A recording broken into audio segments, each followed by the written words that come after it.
Today's episode of Necronomipod is brought to you by Beardology. There are a lot of imitators out there, but there's only one place I buy my beard oil. Beardology beard oil nourishes your skin and won't leave you with that greasy feel. With over 17 cents available in their extensive product line, I trust my beard to Beardology. You can find Beardology at beardology.co. Use code NECRO15 to receive 15% off your purchase. Beardology. Discover the best way to avoid the shave.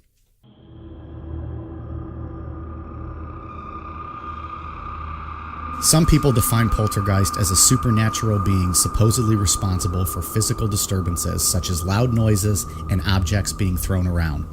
Others define it as a crock of shit. Today we discuss one of the most infamous and documented cases, the Enfield Poltergeist. The story centers around the Hodgson family living in Enfield, England in the 1970s. We'll recount the strange and terrifying occurrences that they and several others witnessed in their home. Was this a case of supernatural forces haunting the Hodgsons? Could the family, neighbors, numerous reporters, and even police officers be lying about what they experienced? And the burning question, is hypnosis real? Probably not. I'm Mike. I'm Ian. And I'm Dave. If you's a fan of British ghost stories, stick around. This is Necronomipod, you bloody wanker. My brother and I were laying in bed in the back bedroom. We was chatting and that like we normally did. And we turned the light out and settled down to go to sleep. And we could hear this shuffling noise near the bedroom door at the bottom of my bed to the chest of drawers. And the chest of drawers started shuffling and it moved towards the door.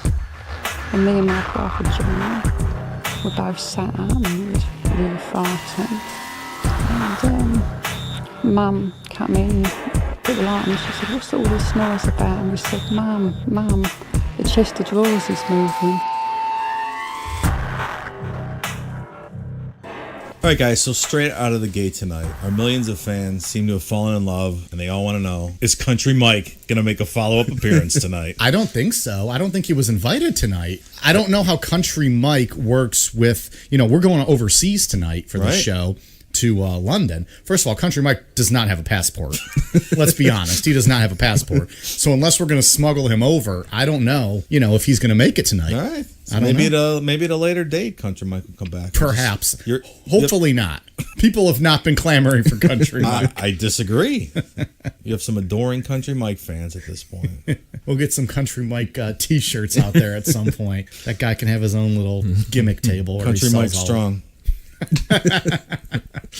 All right, Ian, so we have a British haunting / poltergeist tonight. What do you got on tap here? Yeah, we're going to do the most well-documented, popular poltergeist story. And this is our first British story we've done, right? Yeah. Hence the opening. Right, obviously. But the first one, we've done a bunch of obviously stuff here in the States, and then we've did a Chinese ghost marriage. Yeah. True. And now we're doing British. A Russian dilettante. We did Russia. Yeah. All right. And we haven't really touched on ghosts or anything like that, really. Right. Yeah. Like any hauntings. Right. So. 4 countries, 3 continents. It's only been 4 months. Worldwide. And I fully admit that English Dave is not as great as Country Mike, so I apologize to everybody. That would be an interesting meetup, I think. English Dave and Country Mike. I don't know if they'd have a lot in common. Sounds like a folk music duo. Someday down the line, we're gonna have people. We'll do a whole episode of English Dave and Country Mike, and maybe they'll just read like Shakespeare and poetry back and forth to each other. That would be great. Maybe someday when we get on Patreon, that's what we'll do. Yeah, there you go. Besides, I think Amityville Horror would probably be the most popular haunting. But long debunked, correct? Yeah, people are probably familiar with this from the plot of The Conjuring 2, but the big thing with that is Ed and Lorraine Warren were not involved in this like it's portrayed in that movie. Like the whole movie was about, well, not the whole movie, but a good portion of the movie was around them and their investigation. Right, because they were portrayed as the investigators. Right. Which, that was a good movie, wasn't it? I thought I remember liking the Conjuring series. I liked it. The first one was really good. It was pretty scary. Yeah. I was telling Dave earlier, I always get that and Insidious and Sinister, all those groups of movies mixed up because they all came out about the same time. Right. But all of those I think are really good. Sinister might be my favorite. I really like that's the one with Ethan Hawke. Yeah, where he's I like the writer. that. I like that. Oh, that was a terrifying movie. Really good. Yeah, it was good. So was the first Conjuring actually based on stuff the Warrens did? I believe so. Okay. I think the issue was Warner Brothers was running out of stuff because Amityville was theirs. Yeah. And they were running out of stuff that they owned the rights to, so they scrambled and just pieced together this one. But the only thing that the Warrens actually had involved in this was they showed up uninvited for one day, and Ed Warren did his basic, hey, let's make some money shit. He did interview the girl, right? Because I saw something on YouTube, and it was Ed Warren interviewing one of these girls. That's how it was labeled. From back then? Yeah, from... So I know Janet Hodgkins in the the bonus stuff for The Conjuring 2 interviewed for that. And she kind of looks like she's being forced to say right. or being paid to say whatever she's saying. But the Warrens showed up there kind of uninvited, but didn't a lot of reporters kind of show up? Yeah, there's a ton of people that showed up for this. And like I said, Ed Warren just basically did his typical thing with the Amityville. Just, hey, let's make some money off of this shit. Mm-hmm. Lorraine Warren died just last week. Yeah. A week or two ago. She's in her 90s. Yeah. She's no Vera Farmiga. She does not. It's interesting what Hollywood does to people. But yeah, I mean this one has the most credible witnesses of any haunting. They have the reporters, the police officers. Yeah, they're not secondhand accounts; they're eyewitness accounts, and there's a lot of them. Yeah. So yeah, let's get into it. The house was located in a government housing section in a London suburb. It was occupied by single mother Peggy Hodgson, age 47, and her 4 kids: Margaret, age 13, Janet, age 12, John, age 11, and Billy, age 7. The mood in the house was just the perfect environment for a poltergeist to manifest. Peggy's husband had left the family not long before the activity started, and he got some new younger wife that he married. And then the family was also living off welfare, which added to the stress. And the 2 daughters were going through puberty, which is a classic reason for a poltergeist to manifest. Why is that? That's it's the emotions going along with it. It's stressful situations. Yeah. Allow the poltergeist to come in. Right. So the breakup of a marriage, the being on government assistance, right, and then 2 teenage girls going through puberty. Right. So there's a lot of stress in that house. Right. And then on top of the divorce, the dad was coming to the house to pay his child support in person with younger girls. Oh, it's nice. Yeah. Doesn't add to the stress level at all. Yeah, kind of rubbing it in. So on August 31st, 1977, around 9:30 p.m., the kids, Janet and John, heard shuffling in their bedroom, and they said it sounded like someone was dragging their feet across the floor. Peggy came into their room, and all 3 of them heard 4 loud knocks. There you go. All right. A chest of drawers moved forward a little more than a foot by itself. Peggy pushed the drawers back, only to have them move again. And when she tried to move it back the second time, she was met with resistance.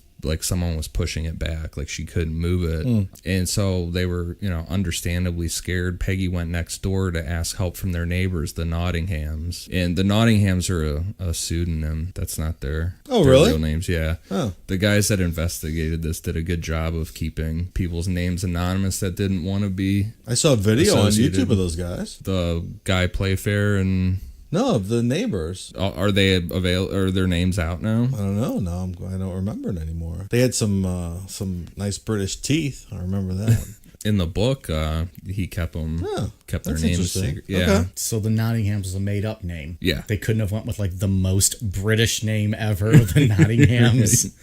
That's it's very fitting for the story, I believe. Vic and Gary Nottingham entered the house and found that they were followed around the house by these hollow knocking sounds. So it just sounded like they were going from the walls, the ceilings. There was no specific they one couldn't pinpoint spot where it was coming from. Right. Roving. They were completely stumped by what was going going on, so they decided to call the police. And while one of the officers was checking the plumbing for a possible source of the knocks, another officer, along with everyone else in the room, saw a chair start to wobble back and forth and then slid 4 feet across the room. What's interesting? Well, that's unusual. Yeah, well, yeah.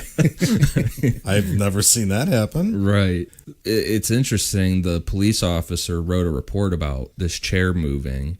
She got a lot of criticism from fellow police officers, like making fun of her and shit. Yeah. But she said she saw it and wrote it down. There's an interview with her on YouTube as well. Really? Yeah. She seemed pretty adamant and, I don't know. Yeah. Trustworthy. Is that the one we saw? Yeah. Yeah. So, I mean, there was no crime committed, so there was nothing else to do, so they left, but that made the... She saw that chair bomb, and she's like, fuck this. Right. Let's go. No crime. Right. So then the poltergeist activity escalated, and you would assume that it's more, if you're going off of that it's created by emotions, now they're scared, and they brought the police in, and it's just kind of escalating things. So do we think it's self-perpetuating? Like you're raising the stress level, you're ramping things up, so it perpetuates the poltergeist even more? Is that what we're talking about? It seems like the more hostile and stressful the situation environment gets, the more aggressive the spirit gets. Like it feeds on that based on anxiety. The story. Sure. Okay. Yeah, because it's not like a normal ghost. Like it's not like a dead person. We're not talking about Casper here, okay, guys? The next day, John's Legos and marbles started flying around the room by themselves. Peggy's father came over and picked up one of the marbles that hit the bathroom door, and he said that it was hot after touching it. 3 more days of marbles and Legos flying through the air. Peggy called the Daily Mirror hoping they would put her in touch with someone who could help her out. But instead, they sent out a reporter named Douglas Bentz and a photographer named Graham Morris. But nothing happened while those 2 guys were there. Did they tell them they had lost their marbles? But as soon as the reporters walked out, marbles and Legos started flying around the room again. The guys weren't even out to their car yet, and they ran out and said, "You got to come back in here." As the photographer was taking pictures, a Lego flew at him and hit him in the forehead, and it was going fast enough that it left a bruise. This reporter said the only person that could have thrown it at him from that angle was the other reporter. It is a wild story. I'm trying to imagine the room with all this shit flying around. And Legos fucking hurt. Yeah, sure. Did you ever step on a Lego or get hit with one? Yeah. Those things hurt. Little freaking barbs hitting you. Right. Those are sharp motherfuckers. And that's the interesting thing about the Legos and the marbles is numerous people come over to, had been there to witness it, and everyone said it was coming from angles that there wouldn't have been anyone to throw them from that angle. Still no video of it though, right? No, I don't believe so. Because I looked. On September 7th, the Daily Mirror came back with a senior reporter named George Fallows, and according to Peggy, he was the first person to introduce her to the term poltergeist. Fallows told Peggy that poltergeist activity often centers around girls going through puberty, which, believe it or not, Peggy did not know what the word puberty meant. Peggy, you learned a lot of P words on this day. Yeah. She's only 47. Yeah. I mean... She knew what it was. She just didn't know the technical term. The word puberty. What the fuck did she call it? I don't want to know. I think they called it flowering, if I remember correctly. It's gross. It's all gross, man. It's all gross.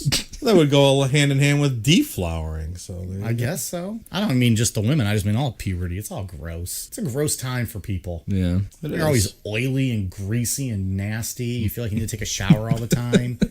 Voice is changing. Yeah. I'm Country Mike. That's exactly, I think, probably how we sounded. If only he were here. I think actually he had texted me earlier that he was on a trip down in Louisiana with Mr. Muggs. They were going to make their way down to New Orleans or some kind of big party. Muggs had a shirt that says Muggs for Jugs. He was all excited about wearing it down there. I don't know. They got Hooters down there? Probably. Hooters are big in the South. Yeah. So Peggy confirmed that her oldest daughter, Margaret, went through puberty the previous month, and Janet was currently getting ready to, I guess. This George Fallows guy tried to trick her and asked if she wanted to try and move houses, because I guess at that time a lot of people in government housing were claiming that their houses were haunted to try and get a new house, but she said no. Huh. She I wonder if they didn't viewed that as a legitimate reason. They're like, all right, you can move. Yeah. You have ghosts Well, in probably your not if house. there's so many people. Right. Yeah. Maybe the first couple they did, and then they're like, wait a minute. Right. I'm on to you. Yeah, 'cause she said they lived there for 12 years and she had no interest in leaving. Fallows suggested Peggy contact the Society for Psychical Research to get help with the situation. Is that a legitimate organization? Yeah, they've been around since sometime in the 1800s. Wow. Yeah. So investigators at the SPR, there wasn't anybody really quick to jump onto a poltergeist case until they got a new member named Maurice Grosse to take it. Was poltergeist cases just like looked down upon, or like no one wanted to fuck with that, or It sounded like no one wanted to deal with it just because of, it's a lot different than a regular ghost from what I would assume. So Maurice, he was an inventor who gained interest in the paranormal when a series of what he viewed as meaningful coincidences happened following the death of his daughter, who was also named Janet, in August of 1976 from head injuries during a motorcycle accident. It sounded like he was almost looking for things. Like he thought maybe water or rain would be a good sign because it was raining when she died, and then it rained after he thought of that. And Yeah, so people see what they want to see. yeah, but he was drawn to this case, and it was like another sign to him that the girl mainly going through this was named Janet, like his daughter. Yeah, I can see that. So he became a major part of their lives for the next 19 months. He almost lived there for almost 2 years doing this stuff. Did they mind him being there? No, there's no man of the house, so maybe it was kind of nice just having a guy there. No, they actually got really close with him, because there was one time that Janet took the tape recorder out of the room, like fucked with it, and she said something along the lines of that she didn't want him to leave. So that's why she was fucking with it, to try and get him to stay. And you've seen Maurice, what he looks like? Yeah. He's straight the grandpa from Willy Wonka. Yeah. I mean, he's, what is it, Grandpa Joe? Is that his name? I'm not sure. No, we're not experts. You guys are experts in all the horror movies. I've but never not seen Willy Wonka. Really? Sorry. No. Really? Sorry. So you've not seen Willy Wonka. I've not seen Die Hard. And Ian's never seen an Indiana Jones. Interesting. Well, Maurice looks like Willy Wonka's grandpa for anyone out there that has seen the movie. I think it's Morris. Is it Morris? I think it's Morris. This guy's name? Yeah. Is it I really? think it's British. I don't think it's pronounced Maurice. I think it's Morris. Well, this is America, and we speak American, so it's Maurice. Is it Maurice or Morris? I don't. Actually, in the video, he was calling himself Morris or whatever you were saying. Yeah. No. So pretend it's Morris. How many times have I said Maurice so How far? did you just spell Morris? More Oh, I Morris. thought you said M-O-O. Morris. Like, who's that? M-O-R. Yeah, I think it's Morris, though. So it took 3 days in the house before Morris had his first experience with the poltergeist. In the middle of the night, Morris and the 3 men from the Daily Mirror heard a large crash coming out of Janet's room. When they opened the door, they found a chair had moved forward again on its own, but this time it had spun backwards before stopping. So how do they know it was on its own, though? They're out in the hall? Because the kid said it was on its own? Yeah, that's what it sounds like. Right. After a couple more weeks of poltergeist activity, Morris attended an SPR meeting describing the case and said he could use some help. There was a guy named Guy Playfair there, but it would still be some time before he actually joined up with the investigation. That guy would make a good referee. Guy Playfair. Fantastic referee. Yep. Well, you would hope so, at least. With a name like that, I'd be a little suspect how he was. It's too obvious of a name.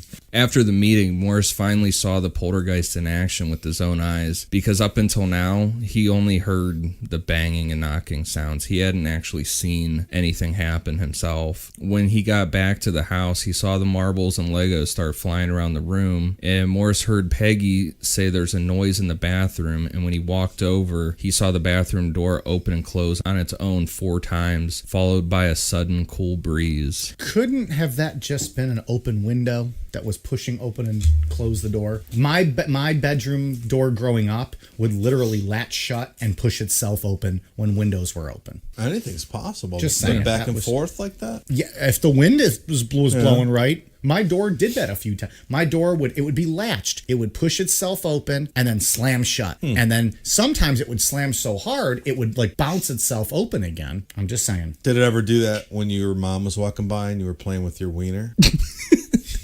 What the fuck? It did not. All right, just making sure. Wow, that took a turn. It did not. You would also think one would lock a door in that situation. Also, don't jerk off if there's a strong wind that day. Everyone knows that. It's masturbation 101. Strong breeze, don't jerk off. Doors might open. Just thought our fans would want to know. What'd you say? Thought the fans would want to know? I thought your fans would want to know if that ever took place. When you're fapping with the flapping door. The old fap and flap. And new shirt. Fap and flap. Come play with us. That's what it says on the back. Oh, that's really funny. Save us.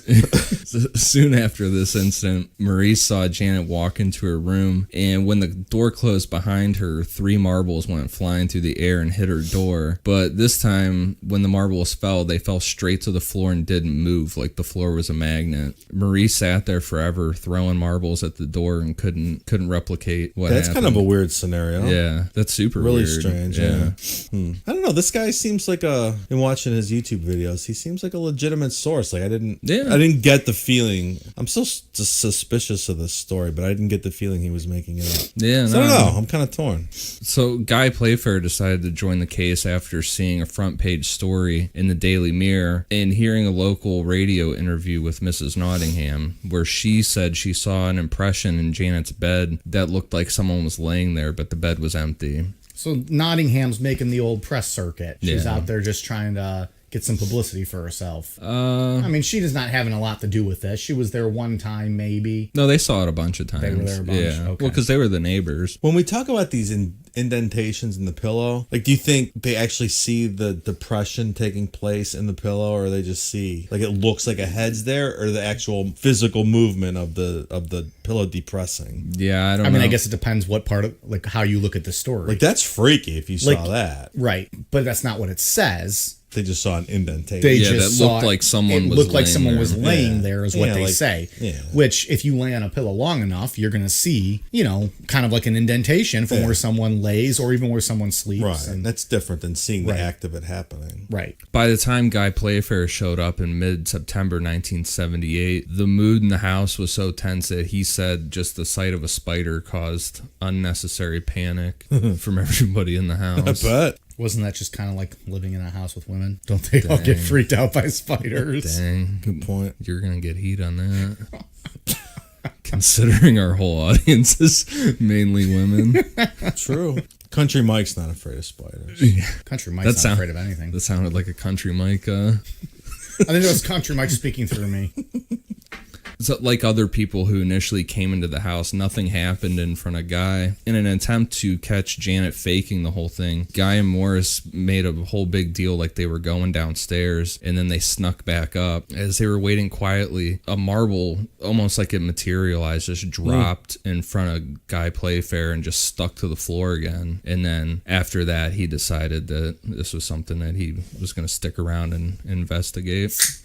What's hilarious about them walking down the steps and making a big deal of it made me think of Richard Chase. Remember when the police went to go, they knew he was in his apartment, they went to go arrest him, and he wouldn't come out, so they acted like they were acted like leaving. They were gonna leave, yeah. And got him to come Guess out. he's not home. See you later.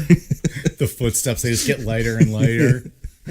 So Guy invited another photographer from the Daily Mirror over to see if they could capture any more evidence. But this time, when they set up 3 cameras, they all failed to work. After the photographer left, more indentations in the beds started happening, like like someone was laying there. And that's a common thing with like electronics stop working. Could someone have just been laying there actually, and they didn't check it out? What do you mean? Like the Invisible Man? No, Yeah. there's 4 fucking kids in this house, all these reporters coming in and out. Could there just have been someone sleeping in that bed and they walked by and saw someone sleeping in that bed? Well, they never saw any, but it's an indentation. It looks like somebody's laying in the bed. Well, I'm assuming also the blankets were up.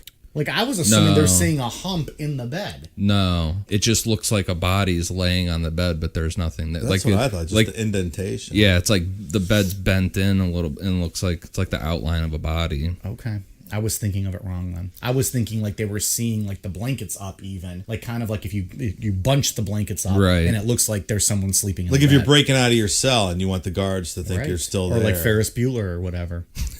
Right. Shitty movie. Awful movie. You don't like that movie? I hate that's a whole side conversation. But could someone hate Ferris Ferris Bueller's Day Bueller? Off and The Goonies are 2 of the most overrated movies of all Wow. time. They're The so Goonies? bad. They're unwatchable. Unwatchable. Breakfast Club 2 is not great. Not great. The Breakfast Club 2? I've never seen that. No, Breakfast Club also okay. is not great. Did they make a sequel to that? I don't think so. Yeah. I hope not. They should have let that die. Anyway, I'm not a fan of 80s movies. Like those kind of like cheesy 80s movies. Interesting. Yeah. Have we not talked about this before? Probably, but Yeah. I think most people are pretty fond of those movies. Not great. I don't love them. I like them. So I love the Goonies. Yeah, Who the Goonies doesn't like is the good. Goonies? I just don't think it's that good. I don't love it. Sorry. All right, it's a very strange opinion. You have. I like to wait to the 90s movies and then like Mighty Ducks. That's my shit. It's a great movie. I mean, I like the Mighty Ducks too. Who doesn't? It's fantastic. Gordon Bombay. Is that the Emilio Estevez movie? It's literally Emilio Estevez's best cinematic performance of all time. Have you ever seen Men at Work? Never heard of it. Talking about the band? No, the Emilio Estevez movie when him and Charlie Sheen are garbage men. I have not. It's fantastic. They're half brothers, aren't they? They are. Yeah. What do you think they're garbage? We're getting off topic here. It's very funny. We're now discussing the works of Emilio Estevez. We've went a bit astray.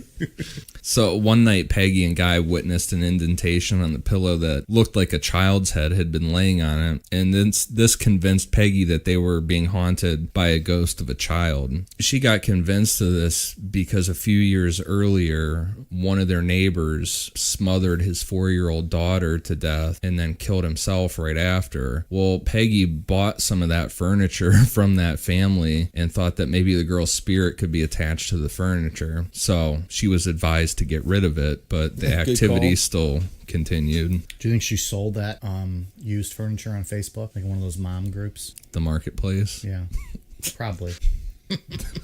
Maybe she was a time traveler like John Titor. And If only she could have. so, and this is part of it that throws me off, because there aren't really apparitions with poltergeists. So you wouldn't expect to see something like this in this scenario. Right. Okay. So things started to escalate further when they started seeing apparitions. Peggy's brother said he saw a glowing light up in one of the windows from outside. He said it looked like a fire glowing that just gradually went out. Like a candle, perhaps? No, it sounded like a big thing. Okay. That same, Like any fire that eventually goes out. yeah, but it was big. I mean, it shouldn't have been in the house. Like Moses in the burning bush? Sure. Okay. Like an out of place fire is Yeah, what I was yeah. getting at. I see your mocking glance at me over there. Me? I didn't even look at you. I wasn't talking to you. It's like, damn, I'm just trying to catch up on my notes here. Just drawing a line to other out of place fires throughout history, okay? Okay. Fuck got off. It. We got it. Wow. Sensitive subject for About him. the burning bush. He brings up religion and then starts getting into a fight with himself. I'm not bringing up religion. I'm talking about a burning bush. That, Speaking of bushes, just kidding. Go on. that same day, Vic Nottingham and Peggy both said they saw an old woman walking from window to window in the house. So they were on the outside looking in. Then her son John said he saw an old man in the house staring at him, smiling with large white teeth. The grinning man. Yeah. There it is. Let's get into the Men in Black now. Yeah, and that just throws me off, because that's not something that happens with poltergeists. So So what do you? What's your thought here? That the base of the story is real, but certain people in the story are trying to embellish it and make it even grander. Yeah, than maybe it really was. Okay. Yeah, I get that. Yeah, and we'll say that also for the end too. Probably we'll go over what we think. Right. Oh yeah, for sure. By this time, 15 separate people had seen something happen in the house, and with Guy Playfair completely convinced, he started hiding tape recorders around the house and started recording what was like hundreds of audio tapes. On the first tape, the audio wasn't great because the family is watching Escape of the Planet of the Apes. It's super loud in the background, but you could still hear the knocking sound still registered on the tape, and you can tell that they weren't in one spot. Like they were moving around. Some were quieter than others, like around the house. Like farther away. Is that common, the knocking thing? Yeah, just like unexplained sounds. Mm-hmm. Yeah, it's like the unexplained sounds, things moving around. It's just like mischievous stuff, and fucking with them. Yeah, and I mean it could escalate, but it's usually starts out real peaceful, kind of just fucking around, and then it goes from there. Guy arranged for a husband and wife team of mediums named George and Annie Shaw to come in and see if they could make any type of contact with the poltergeist. Are these guys famous? No. Okay. Annie sat down and told the family it was likely that the poltergeist was going to speak through her and to not be afraid. She invited the poltergeist in and immediately started laughing. Like they said, it was like a cackling kind of laugh. Lovely. Then she spat at her husband, and Annie said, "Gozer, help me. Elvie, come here, Gozer." What's interesting about Gozer is that's where Dan Aykroyd got for Ghostbusters. Oh, yeah. Yeah, he got it from this. That's cool. Yeah. George described Gozer as a, quote, nasty piece of work, a sort of black magic chap. Chap.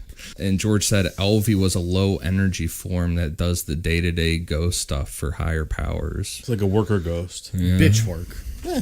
I would assume that's who's throwing the marbles around. After the session, George and Annie healed Janet's aura. Did they? And supposedly it worked for a little while, and the house was quiet for about a week, but then the activity started again. A week. Beds started shaking with the sheets being ripped off the beds. The knocks got so loud that the Nottinghams could hear them next door, and pools of water started to materialize on the floor, which is thought to be like a sign of poltergeist getting stronger. Why is that? What does water have to do? It's just like the energy being able to produce something like that. It's in the Poltergeist Bible, okay? You can't question it. Guess I'll stop questioning it. Then the poltergeist took a violent turn. One night, Janet said the apparition of an old man sat down next to her bed and put its hand over her nose and mouth. So is this the guy represented in the movie, sitting in the chair? Yeah, yeah. Because that was creepy shit in the movie. That was really good. Yeah, I want to watch that now after doing all this. Yeah, I haven't because I seen don't it in a long remember a time. lot of this. It was really good. This is for the first or the second one? Second one. Second one. I think it was better than the first one. I don't really remember the first one. Oh yeah, I'll have to rewatch it. Or was that doll? That's the doll one, isn't it? Annalise? Annabelle? Yeah. Not Annalise. Don't summon her. I think it wasn't it the doll. I know the Warrens own. That's another one of the Warrens thing. I'm pretty sure it was in their cabinet at the end, and I think that spawned the Annabelle movie. Yeah, the Annabelle movie is its own thing. But it wasn't part of the Conjuring first story, was it? It was in the museum in one of the movies, right? Right.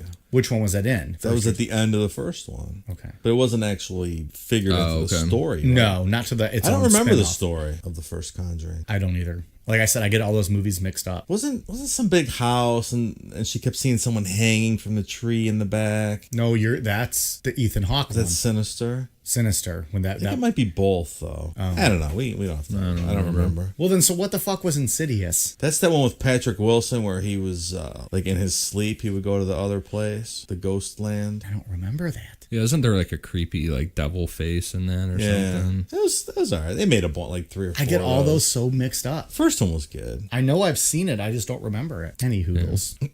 So I mean, you would think too with this, like just take the shit out of the house, like take the marbles out, take the Legos out, all the stuff that's causing problems. But this only seemed to make the poltergeist angry. By itself, the metal grill covering the fireplace ripped off and flew across the room and almost hit Peggy's son John in the head. And then not long after that, it tore the metal frame off the fireplace that was cemented into brick and significantly bent the framework. That's nuts. Yeah, and that's up to if you believe this story or not. If Guy Playfair or Morris bent the piping or not, you know. But there's pictures of it bent. I mean, it's well, and you've super got bent. at least 10 credible eyewitnesses. If they were making it all up, what was the point of making it up? Did they all think they would get a book deal or just want to be famous? Well, Guy Playfair he did write a book about it. So got famous and made money.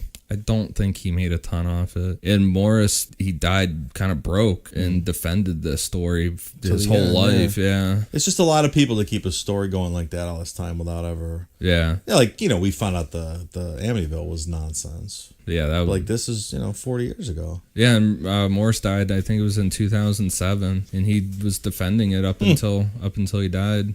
So to get a break, the family went on a small vacation. While gone, Morris and Guy decided to try and communicate with the poltergeist and record it. They said 1 knock for no, 2 knocks for yes. The poltergeist said it was male, that it used to live in the house. It lived there more than 50 years ago, and it died in the house. It said it was not unhappy. It didn't want to give anyone a special message. When it was, I believe it was Guy Playfair asked the poltergeist, "Are you having a game with me?" A box flew across the room 8 feet, and you can hear like a swish on the tape, like something. Either it really flew or Morris whipped it past the recorder, But I just don't think that they would have done that. Around this time, the poltergeist, like the activity started to follow Morris around like it did Janet, which goes in. He's one of the members of the household now. Right. And then that's like the idea that some people are more open to this stuff than others. If you don't believe in ghosts, you won't see ghosts. Right. But I don't know. I mean, I believe in aliens. I've never seen an alien, so. I'm right there with you. Yeah. We've discussed that one, right? The people who want to see them, though, you said aren't usually the ones. I know. I'm always looking up at the sky when I do shit outside, taking out the garbage and stuff. Hoping, take me. I'm always looking up there, but nothing's happening. Beat me up. Please, come on, guys. When the family returned, the activity increased again right where it had left off. Now they're starting to bring levitation into the story. They said a couch levitated 4 feet in the air, and then Janet was thrown 8 feet out of a chair. And the poltergeist was able to freeze Margaret on the stairs, and she was only able to move with the help of Morris. Now, are these the famous pictures of the girls in their room, like up in the air? Yeah. And I mean, they could have been jumping. They could have. And someone pointed out that their muscles are clearly contracted, which would indicate that they were jumping. That's what I mean. Yeah. I think there's proof that Janet and Margaret did fake some of this stuff, and there's proof of that. But why, if there was something really disturbing you or haunting you, like why would you be faking it like other stuff and like cool and laughing about it? I don't think they didn't take it serious like that. So they weren't freaked out by any of this stuff that might have legit been happening. They were having fun with it. That's what throws me off. And under hypnosis, so we'll get into the hypnosis stuff, but Janet said that it was almost like boring her. Like she's like, meh, it's just boring. She didn't really give a shit about it. She was just happy to have the Morris around. Which would, seem unusual for an 11-year-old girl when you're fucking haunted. Or when your house is haunted like that. To be bored by it. To be bored by it and just giggling. And no, I agree. Yeah, seems unusual. Peggy announced out loud for the poltergeist to give them some type of a message so they could quit with all the craziness. And shortly after, a note was found on the top of the refrigerator that said, "I will stay in this house. Do not read this to anyone else or I will retaliate." It's worth noting that this note was written on a piece of Janet's notebook paper. And like we just said before, Janet and Margaret had admitted to faking some of the stuff. Peggy swears that she was in the kitchen the whole time, and it couldn't have been anybody else. So the next message on the same notebook paper showed up on the coffee table and said, "Can I have a tea bag?" Spot of tea. So Morris opened his pants, ripped his balls out. I was waiting for it. I could tell it was brewing in your head over there. It really wasn't. I just said it as it came to me. Peggy placed the tea bag on the table next to the note, and shortly after, the tea bag appeared torn and crumbled. Then Peggy's ex-husband showed up to pay his monthly child support, which was obviously always a tense situation. He didn't believe anything that was going on in the house and would like make fun of him and shit. And being frustrated with it and everything, she showed the ex-husband the note in an attempt to get him to believe her. And as soon as he left, Peggy realized she wasn't supposed to tell anyone. And then she found another note that said, "A misunderstanding. Don't do it again. I know who that was." Suspicious. But I think that is Janet fucking around and just trying to make her mom feel better, possibly, you know? I think without a doubt. Yeah. Now Janet has started going into trances where she would cry and start screaming, "Mamai." I think it's just mummy. Mummy? No, she said mamai. Oh, not like Stewie? Mummy? No, Mummy? no. Mummy? That I Mamai. typed it out like that because I didn't know how to spell it, but it was mamai. Mummy? Mummy? Okay. Mummy? And when she actually started to speak through these trances, she would say stuff like, "Where's Goes or he'll kill you. Where's Goes or he'll kill you," over and over again. So Peggy started to take Janet to a local hospital to get psychiatric treatment, but all the doctors said that there was nothing wrong with her. She was just a normal kid.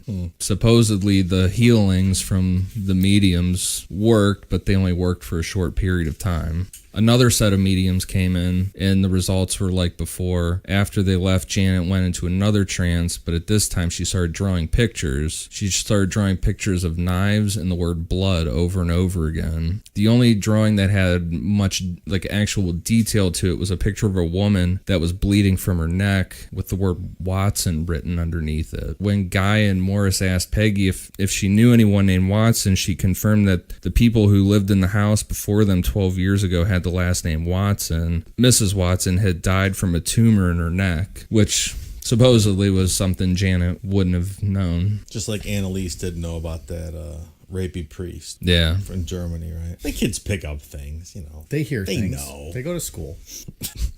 After the episode with drawing pictures, Janet and her sister Margaret started sharing dreams and yelling at each other in their sleep. It's kind of creepy how how Morris and Guy decided to figure out that they were sleeping, like they would lift their girl's eyes up while they were sleeping, like to make sure they were actually sleeping and stuff. That's pretty creepy. Yeah. So while they were doing this whole yelling thing, while they were sleeping, Margaret yelled, "Go away, you 10 little things, running about destroying things." Morris and Guy found that the girls were able to answer questions while they were asleep, and they were doing the whole eye thing again, making sure like their eyes were rolled back and they were actually sleeping. They asked Margaret what those 10 things destroying stuff were, and her answer was 1 is a baby, 2 is a little girl, 3 is a big girl, 4 is a very young girl, 5 is an old lady, 6 is a young boy, 7 is getting on to about 18, 8 is an old man, 9, I don't know what it is. It hasn't got a face, and 10 has gone away. So it gets a little it's out there. A little spooky with number 9 bizarre. though. Yeah, it hasn't got a face. Right. But then suddenly in her sleep, she yelled Frank Watson. And when asked who Frank Watson was, Margaret replied, "The man who died in the chair downstairs." So that's where you get the man from Conjuring too. From the movie. Neighbors confirmed that Frank Watson had died in a chair in the living room from a brain hemorrhage. Since they could presumably get information through the girls being unconscious, they decided to use hypnosis on Janet to try and get further information. To conduct the hypnosis, they brought in Dr. Ian Fletcher, who was also a surgeon. Oh, what do you think, Mike? Hypnosis. Well, he might have been a good surgeon. I don't know. Let's see what happens.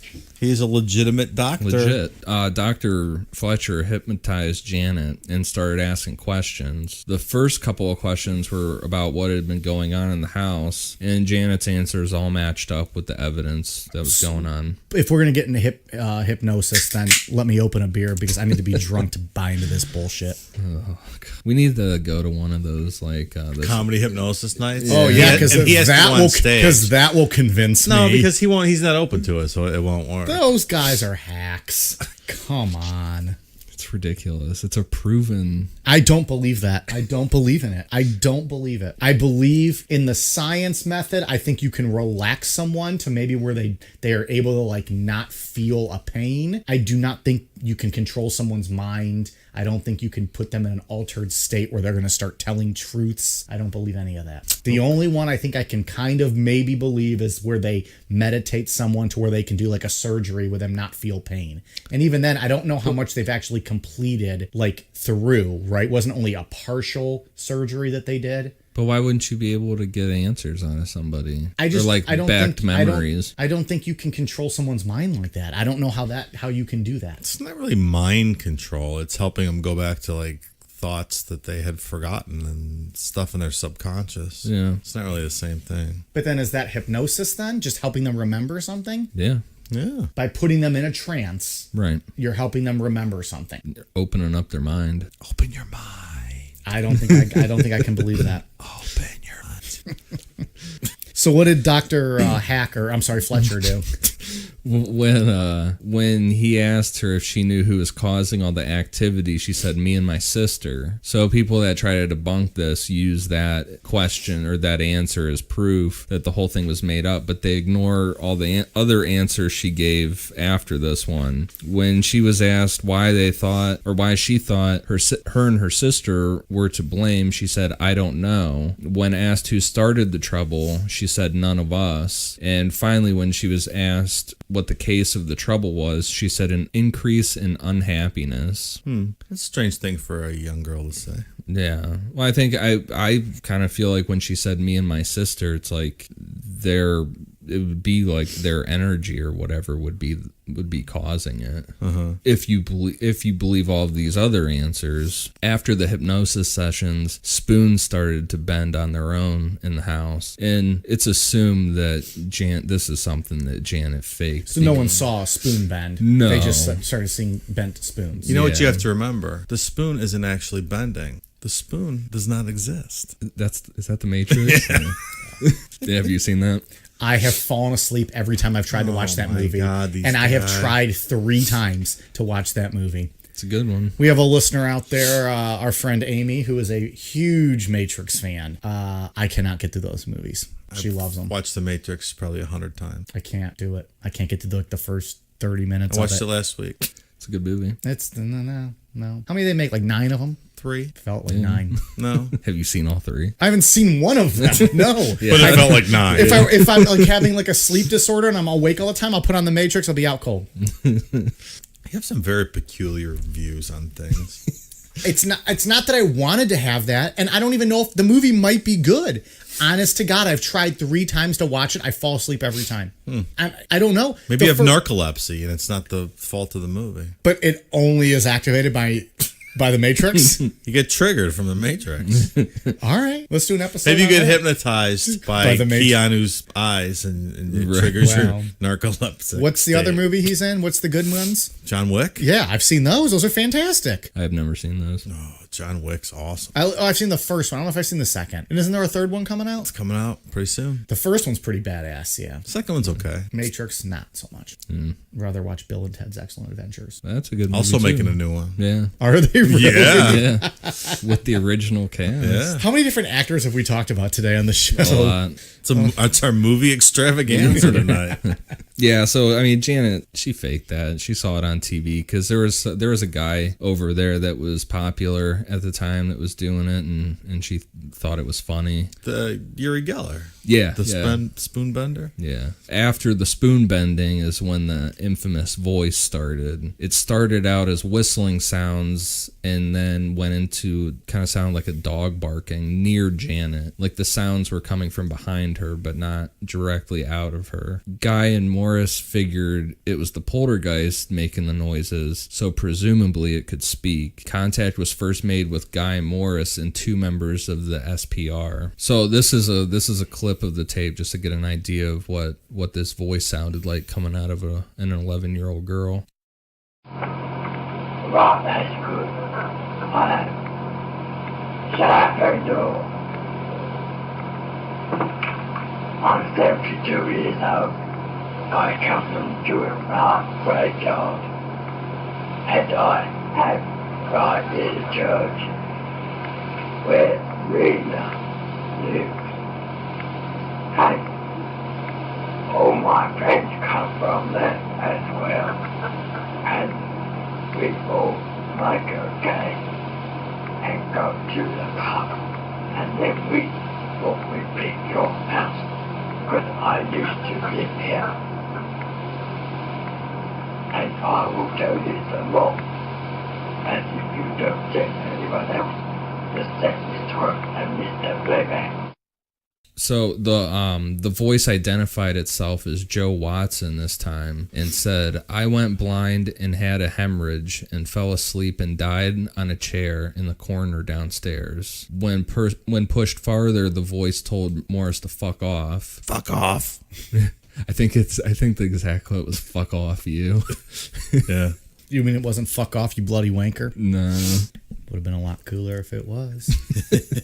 Bloody wanker makes any sentence cooler. It's true. When asked why the entity didn't pass on once dying, it replied, "I'm not a heaven kind of man." To eliminate the possibility of Janet faking the voice, they tried to tape her mouth shut. And when that didn't work, they had her hold water in her mouth. And it's fucking like waterboarding this bitch just to get her to like be like prove that she's not being playing jokes. And it's a young child. I shouldn't say bitch. Yeah, She's not just a call an bitch. 11-year-old a bitch. Well, she's making jokes throughout this whole episode, so you'll get to my theory at the end. They even went into having Janet sing the song Daisy Daisy. Not familiar with that too. Yeah. It's like a London, I don't remember all the words to it, but it's like That's a nursery rhyme kind of thing. Sure. So when she was singing, the voice started singing along with her. Like 2 voices at the same time were coming. And then she thought it was funny and just started laughing. And then the voice started laughing too. And it was like 2 voices coming out of her at the same time. Just fucking creepy. Isn't this what we talked about with Annalise, where it was 2 distinct, separate voices? Yeah. They talked about those extra set of vocal cords. It was the same kind of thing. Yeah. Like there was no way she could have made that sound. And that's the thing, is this voice throws a whole wrench into the typical poltergeist theory. They recorded several hours of the voice to further try and debunk it or whatever. They put a microphone on the back of Janet's head, which the sound that it picked up was different than a normal human voice, the sound waves. Well, that's interesting. Yeah. And then a speech therapist was called in by Guy and Maurice and was unable to figure out where the voice was coming from or how it was being able to produce full sentences. So there's another credible person in there. So they also brought in a guy named John Hasted, a physicist at the London's Burbank College, and Adrian Forson, a phonetics expert at the University College of London. They did an experiment using a laryngograph, and it indicated that there was an effect known as the plica ventricularis. Ventricularis, yeah. Sure. Was happening. And this is when muscle tension in the throat can produce sounds that are separate from the vocal cords. But they said that if you weren't trained to do this, you would just have an extremely sore throat and you would go hoarse real quick. Yeah, that's what they said in the videos, but they said she would do it nonstop for 4 hours and never had any of these side effects. Yeah. And then they brought in a ventriloquist named Ray Allen, and he felt the voice was being produced by Janet's diaphragm, which he said that Janet confirmed. And Maurice being suspicious that Janet didn't even know what the word diaphragm meant because her mother didn't even know what the word puberty meant. Nor a diaphragm with those 4 kids. Her mom could have used a diaphragm. In all fairness, you hear these people talk, and it could have just been they didn't understand what each other were saying, because you can't understand what the fuck they're saying sometimes. That's tough. So he went to ask Janet, and Janet said that she just zoned out listening to this guy talk and was just nodding at what he was saying because she was bored. And I kind of get that because you got all these people coming in to talk to this little girl constantly. I could see a kid getting like, I'm sure, yeah. fuck off. So this was actually the point of the story where I stopped believing in it and thought it was all fake. I saw on something on YouTube, Janet was trained in ventriloquism. She took lessons. That's what it said. And when yeah. you watch the video of her doing the voice, she is doing ventriloquism. 100%. So when she get the I mean, you saw it lessons- too, right? I did. It looks like she's Really? yeah. Yeah. So But when they you- offered no proof of the. They just stated true. nonchalantly she was trained as a ventriloquist. Or No, she was taking ventriloquism lessons. Yeah, is but they what never said. really provided any proof. That's the only place I've ever heard that. Yeah, I don't. There's So, a lot of people I that don't try know. to debunk this, But then when you watch it, it looks like you can see her mouth moving like any good ventriloquist would do. Well, and then she's making that demonic voice or whatever it is. I mean, it is said that her mouth, it didn't like fully. It moved partially like ventriloquism. Right, like she wasn't actually talking. I mean, that's So that part for me was a bit odd. I would like to know more about that then if we don't have a whole lot of detail. Maybe this video we saw was making it up. I don't know. It'd be an odd thing to just randomly throw in there. well. I but- think like the debunkers, they pull out little things here and there, and then I mean, most of the debunking is just saying that. I don't believe it. There's not a ton of concrete proof behind a lot of this. Well, you can't debunk eyewitness accounts of people that swear that they saw what they Right. saw. We're not talking about video, editing or anything like that. Yeah, because the ventriloquist said that he debunked it, but then they said she didn't, like said that she didn't know what the word diaphragm meant, and she didn't really care what he had to say. She was just agreeing with him. But I don't hold a lot of stock in the words that they knew. Clearly. Yeah, no. She could have been taking ventriloquism lessons and didn't know what diaphragm meant. Right, yeah. She could have. Where was an 11-year-old girl in the projects taking ventriloquist lessons, though? Yeah. I know they said that, but they didn't provide any proof. It She just could have been doing seems- that at school. Yeah, I guess. Could have been Seems an elective. unusual to Yeah. me.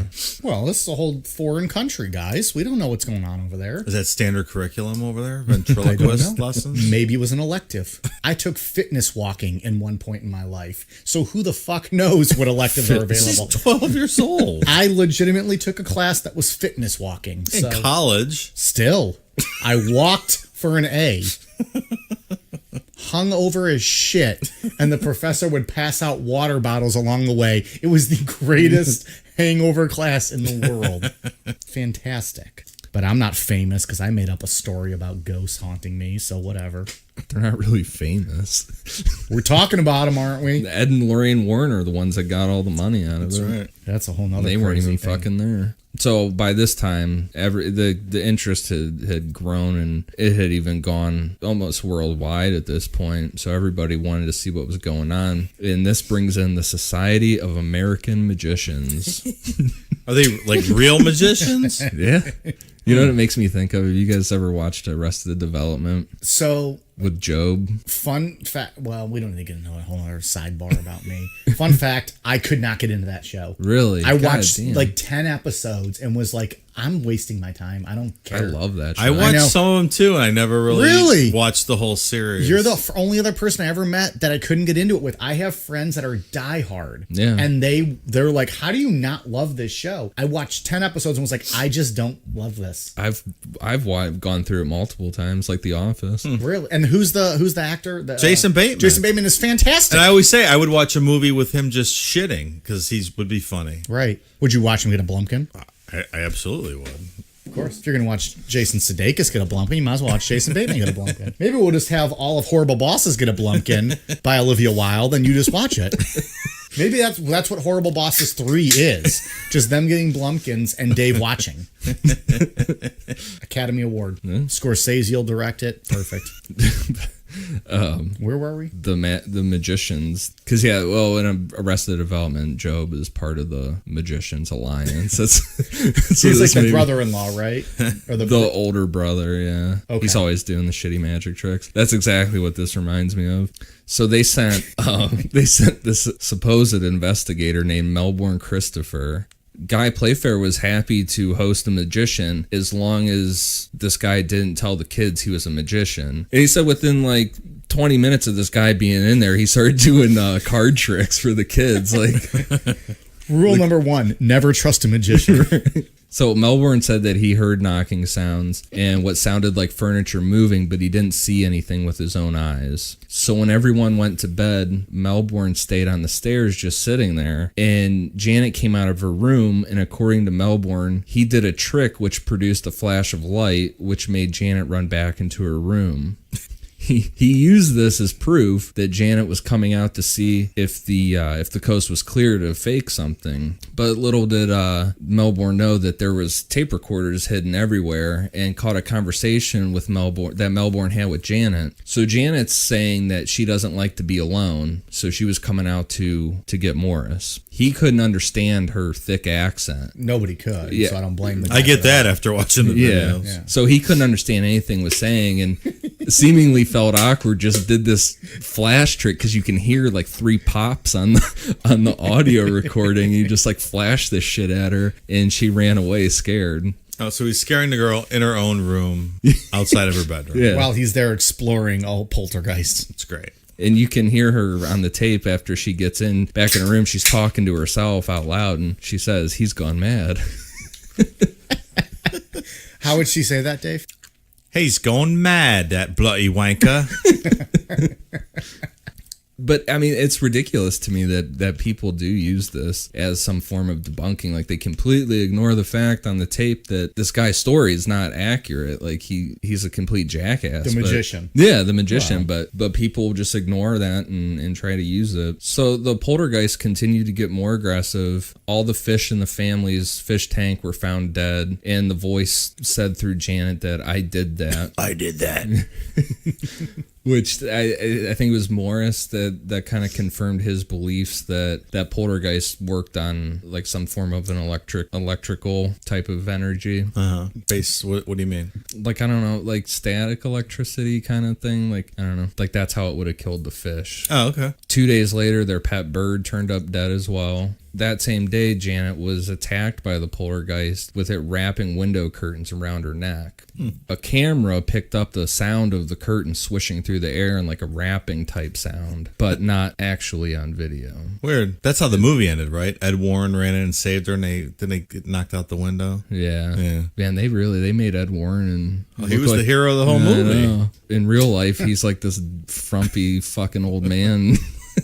Nothing like what they made him out to be. He saved her. With the poltergeist getting way more aggressive than before, they decided to try one more medium. A man named Dono, what did you say? Gamilig Mailing. Close enough. This medium was certain that a 24-year-old woman was involved in the case, and 24 years old just happened to be the exact age of Maurice's daughter, Janet, when she died. This leaves it up to what you believe, if you believe in it at all. Are poltergeist spirits of dead people working in a collective way? How Margaret said that there was she gave that list of the 10 things, or are they like free-flowing energy that are brought on by negativity and stress and stuff? But regardless, after Dono said that Maurice's daughter was likely a part of the poltergeist, the hauntings tapered off and completely stopped. Another postscript, though, I read that when this family eventually moved out, the next family that moved in left after 2 months, and they also claimed that something was in the house. Really? Yeah. It's a very abrupt, odd ending. Yeah, Almost anticlimactic for like the story. Yeah, I mean, and the book is really thick, and it's not like an entertaining read or anything like that. It's super boring. It's just the evidence, that's laid out. But I mean, nothing terribly frightening. I guess the curtain strangling you would not be fun. Well, that wouldn't be great at all. But a lot less terrifying than the movie. oh yeah, I mean, the movie. Well, was and if you're scary. going to believe this story, though, getting picked up and flung across the room, that's pretty terrifying. I don't know if I'm buying that. But I'm saying if we're reading the story as is, having the fireplace or whatever it was thrown at you across the room. yeah, that's wild. I mean, this was some aggressive stuff. yeah. I think Fucking Lego attack, that hurts. Legos hurt. It'd knock your eye out. Yeah, and fucking tear up the bottom of your foot if you step on it. You ever see that guy that holds the world record for walking on Legos? No. It's wild. What a terrible record to want to hold. It's It's like a track of just Legos laid down. And this dude's just walking barefoot across them, like over and over again, just doing laps on them. Unbelievable. Sounds great. Yeah, I mean, because poltergeists aren't supposed to be the hauntings of a dead spirit. It's supposed to be an energy. So Yet when they bring up the dead spirit of Maurice's daughter, it all disappears. yeah, and I mean, and the apparitions are, to me, or like whatever. The voice really throws a wrench in that theory. You know, that it wouldn't be. If you say it's not a dead spirit, then where the hell did the voice come from? Right. And talking about, Watson and whatever. I don't know. I believe in it though. I don't believe everything. You believe in general that there was a poltergeist at this Enfield home. Yeah. In some way, shape, or form, but that maybe the girls had a little more fun with it. Yeah, well, I mean, it's they admitted to it for stuff, but yeah, I believe in it. I think something definitely was going on. Dave, what do you think? I don't know. I'm a little torn here because watching the video, the girls are obviously just fucking around and giggling, and it just seems counterintuitive to what young girls would be doing if this stuff was taking place. But then again, how they've had this story going on for this long, and the witnesses all seem credible. Yeah.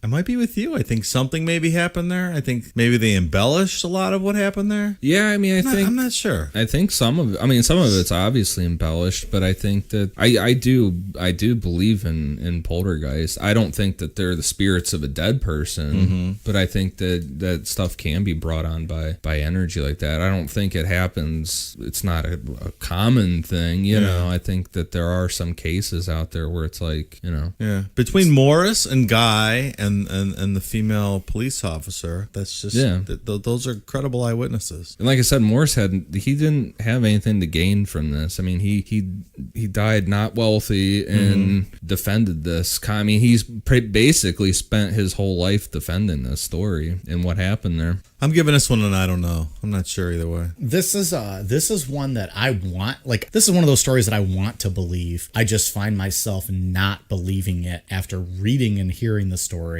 I'm leaning more towards I think the girls were kind of fucking around a lot.